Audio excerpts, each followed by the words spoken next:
welcome to 3 Count Commentaries. This is your host, the magnificent MagMongoSlade, and today we're going to talk about the canceling of Brian Kendrick, and whether it's fair or not, and we may even examine, maybe a little bit, some of the things that he said, that I know he said, that I was able to find, and then I'll give my thoughts and analysis and opinion on some of the stuff that occurred. So, for a little bit of a timeline, Brian Kendrick retired, was a backstage producer for WWE.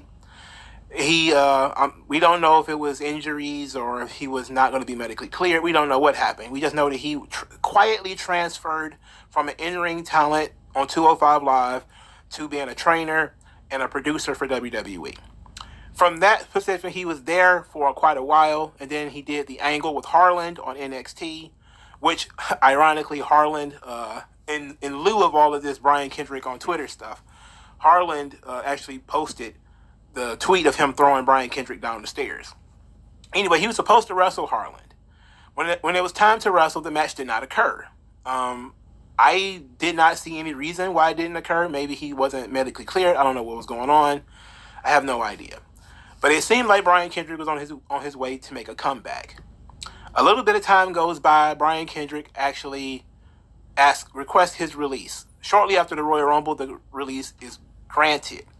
On Tuesday, in the middle of the day, or at least Tuesday night, it is announced that WWE accepted his release, and then he immediately jumped ship to AEW to have a match with Jon Moxley, which was likely going to fit into the Moxley-Danielson storyline because he is friends with Bryan Danielson.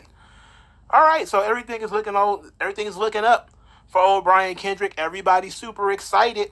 Everybody's talking about how great Spanky was in Ring of Honor, and his great tag team with Paul London, and that time he won that WWE Championship for like 3 minutes in that throwaway match, in that scramble match. Everybody loves Brian Kendrick, and then some lonesome somebody went and they dug up some footage of Brian Kendrick saying some things he should not be saying and questioning some narratives he should dare not question.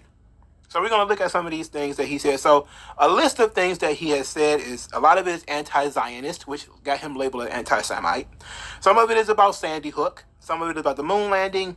Some of it is about 9/11 and the Nazis and the Jews and all this kind of stuff. So let's start where? Where do we want to start? Let's start at the highest point. Start with him, Brian Kendrick, on the moon landing and the Nazis. It says, the moon may be a hollow space station for aliens. Hitler sent 10,000 troops to Antarctica to find the inner Earth, where superior beings lived. The Holocaust is overblown, and the Red Cross stated it only 250,000 Jews who were killed, and the number was blown up to justify the creation of Israel. The gas chambers were for delousing, and some evidence suggests that the Allies mocked up death camps to expand the lie. The Russians killed 10 million Catholics during the same period, and they didn't receive a country for their loss. This is fiery, highly inappropriate stuff. I mean, if you really want to break it down, ask some questions. He really didn't say that the Holocaust didn't happen. Is he a Holocaust denier, really? If he said, I think the number is probably 250,000. There's still a lot of fucking people, though. It's not like 250,000 is not very, very, very, very, very, very, very, very bad. That's very fucking bad. That's awful. It's not 6 million, no, but it's not, not substantially better. Now, he did connect the Holocaust with the creation of Israel, which is not entirely true. There were Jews that were going into the old Ottoman Empire as it was run by England. You could see, I think, Jewish settlements popped up in the 19-teens, the early 1920s. So not entirely true, but some people put those two things together. So he naturally put those two things together. This is ugly material, of course. This is not, the best stuff that he's ever done. So Sandy Hook. This was in 2013, I believe. Sandy Hook happened. He says, this was an attempt to further a plan to cause an eventual civil war in America. Robbie Parker was caught laughing before he was told he was on at which point he began to act sad. His daughter was named as a victim and was photographed 2 days later with Obama. Sandy Hook is supposed to help lead to our guns being removed, and eventually those who continue to push back against the government will be sent to FEMA camps. Now, this is, of course, right-wing conspiracy theory, which includes some Alex Jones level, what was it, what they call it? The Sandy Hook hoax, the crisis actors. Look, I don't want to buy into the whole Sandy Hook thing. The crisis actors, that's not my lane. But at the same time, to say that Sandy Hook didn't lead to gun control measures is a fucking lie. You know, just about every shooting that occurs, whether it's in a bar, in a house, out in the middle of nowhere, is a reason for the gun grabbers to want to enact gun control. The idea that that's not what it's being used for is probably a lie. Now, the fact that Sandy Hook is a hoax, or that these people were crisis actors and it wasn't real children that got killed, all that stuff is loony bin Jim shit. And I don't pretend to understand all of it. But this is another one that was pretty weird. It was from a different video, of course, where Brian Kendrick says that the Israeli Defense Fund, or the Israeli Defense Force, went to Haiti to harvest Haitian eyeballs after the earthquake.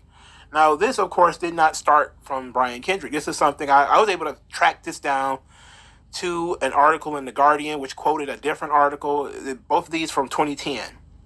Apparently, there were some people that were spreading the conspiracy theory that the Israelis were sending the Israeli Defense Force, which, if you ask the progressive, they hate the Israeli Defense Force, by the way. And they were saying that the Israeli Defense Force was trying to go on this humanitarian mission in order to so people wouldn't look into all the horrible things they were doing to the Palestinians. And while they were there in Haiti, they were harvesting human organs. So this is with him just repeating that stuff, which is, of course, anti-Zionist, anti-Israeli stuff. A lot of these people tend to be anti-Israeli, which is very strange to me about the progressive left, who are canceling him for being an anti-Semite. It's like a lot of you people hate Israel and hate the Israeli Defense Force. And a lot of these people, they hate Israel. They hate the Israeli Defense Force. They're kind of on, it should be on his side with that, but that's neither here nor there. There was another thing he said. The moon landing is not real. Where he talked about in one video from High Spots that if we did go to the moon, it wasn't because of rockets, because the pictures had no atmosphere and it had no stars on it, and he believes it was set up in a movie set. Another conspiracy theory he believes is from 9/11, where he says like the CNN, the official version of 9/11, is false. He believes that there are an Illuminati, a group of evil geniuses, and people who control us through our own stupidity. They want us to be consumers. They don't give a fuck about the planet. Now, how did this become anti-Semitic? It's because to question that all three buildings were attacked by airplanes is to say that there was some type of bomb structure or some type of detonation that occurred. And that, of course, is paired with the fact that if you actually look it up, there was a Jewish owner of one of these buildings, and his building, people have said it was not hit by an airplane, that it was probably just him detonating or imploding the building in order to get the insurance money, which of course says that 9/11 was an inside job. It was a plan. It was a scheme by the Illuminati or whatever. Now, a lot of that stuff is chaotic. It's wild brain stuff, but you're talking about a guy who probably reads alternative media sources, which is not entirely wrong thing to do, but he was also doing a lot of drugs. Now, when you look at some of the stuff that he was saying, for instance, in this instance, he talked about the evil geniuses, the Illuminatis who do black magic. That was the stuff that he was saying. Now, yes, we can say that, okay, the warlock part where, everybody's a warlock and they do black magic and human sacrifice and all that kind of stuff. Maybe we could pull it back. That's Bilderberg group stuff, by the way. Again, that's Alex Jones level. Let's go infiltrate the Bilderberg group and find out that they're worshiping Moloch and all that kind of shit. That's that kind of stuff. But just about everybody believes in the Illuminati. They might not call it the Illuminati, but pretty much everybody believes in it. Go talk to a right winger about, big left-wing donors. Oh, yeah, George Soros. Oh, him and his open borders policy. Go and talk to the left-wingers. And the Koch brothers, and they're trying to destroy all the unions. Everybody believes that there is a small group of rich elites who are trying to run our lives. Everybody believes that. Whether you call them the Koch brothers, or you're talking about George Soros, or you're or you call it white supremacy, the white male patriarchy, whatever you want to call it. Pretty much everybody believes in a small number of people playing puppet master with the rest of the world. What he's saying here isn't too outrageous. But in any event, Tony Khan found out about this eventually after so many people tweeted about it. Tony Khan, how could he not see it? So Tony Khan said, quote, "We've been made aware of abhorrent and offensive comments made in the past by Brian Kendrick. There is no room in AEW for the views expressed by Brian. We think it's best for all that Brian be pulled from tonight's card as we gather more info. We'll announce a replacement bout ASAP." All right. So Brian Kendrick, he made a statement on Twitter. His statement reads thusly: "I apologize for all the hurt and embarrassment I have caused with my words. These are not my beliefs and never were beliefs of mine, and I crossed the line.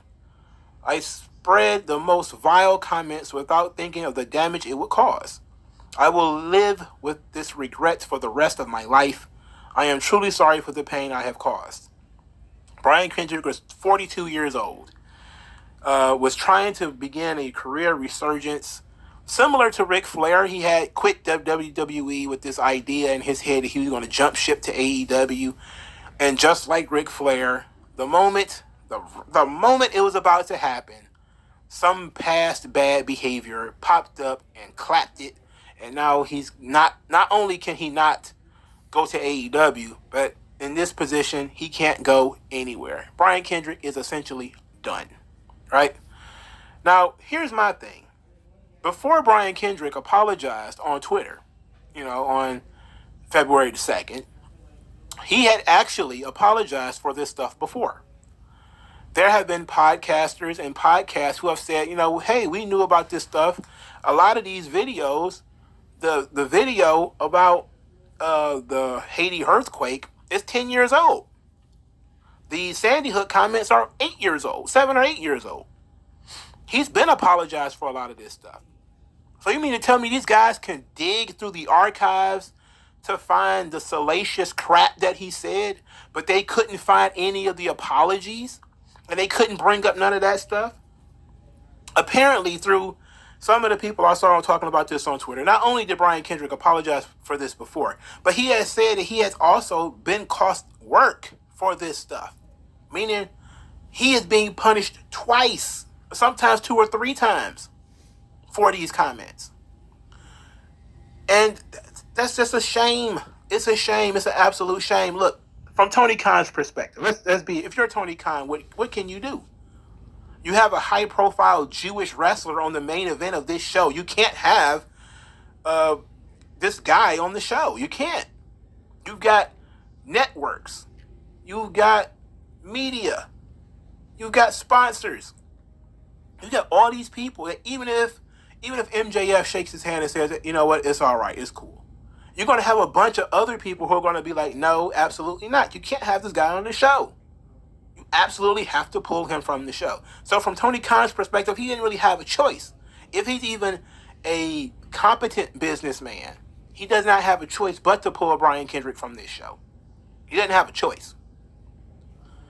So for him, it is what it is. But the cancel culture, the snitch tagging of Tony Khan that I saw, absolutely despicable. Despicable behavior, man. I get you didn't like what Brian Kendrick said. I don't even like what Brian Kendrick said. But the malicious use of old footage and old language in order to hurt people today is flat out despicable behavior. If you are out looking for ways to bring other people down and it doesn't really benefit anybody for you to do so, It's not like the guy was a pedophile or something like that where he actively harmed somebody. He said some things maybe he should not have said. Maybe. He questioned some official narratives that people hold sacred. I get that. But did he hurt anybody? No. Why are we digging up stuff where there were no victims? Who are the victims? This is supposed to be some huge crime where a guy lost his job over. Who was the victim? Because you completely ignored the fact that he probably apologized for this stuff before. You didn't look up whether he apologized for it before because the stuff is so old. And then you forced him to make another apology. To me, it seems like people are just ugly inside. And they're looking for a reason to turn their ugliness towards other people. You're not a hero because you dragged down Brian Kendrick. I personally was not completely on the Brian Kendrick train. It was what it was. I was there for Spanky and Ring of Honor.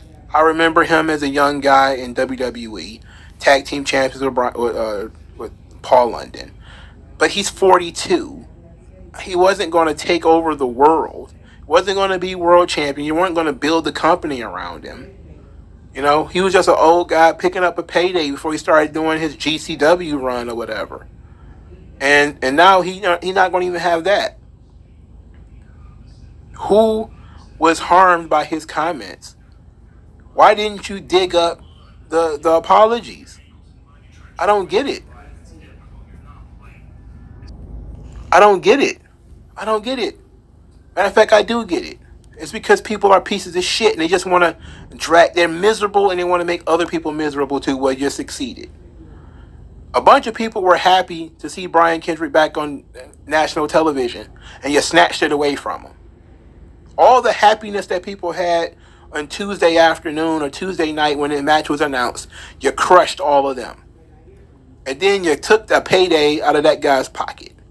Hope you're happy. Let me know what you guys think in the comment section below. Like, share, and subscribe. I'll talk to you guys.